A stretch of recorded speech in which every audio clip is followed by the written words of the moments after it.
后来继续来看屏东新园乡的盐埔渔港，昨下晡火烧船，烧掉5只渔船啊，甲5只塑胶牌啊，大量的乌烟窜起伫半空中，都参离的高雄都看会到。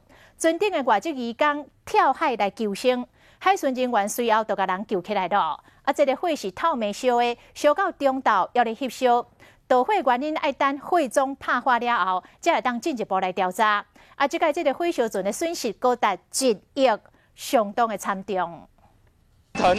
将跳海求生外劳拉至岸上。渔船啊出了乌烟，情况真危险。来，快！来出去！爆炸声受够大声，真济外籍渔工为船顶跳海求生，加在第一时间互海巡救起来。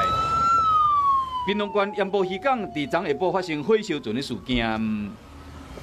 目前烟已经大概5公里了。风一日头拖了真紧，总共烧着10只船，大量乌烟，连高雄都看会到。烧几暝啊，火虽然讲有控制掉咧，不过船舱共款的翕烧，现场继续喷水降温。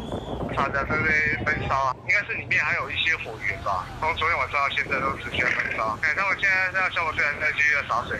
5只渔船啊，5只牌啊，东港协会初步估计，若是无保险的话，每一台远洋渔船造价拢几啊千万，这摆损失有超过1亿，真惨重。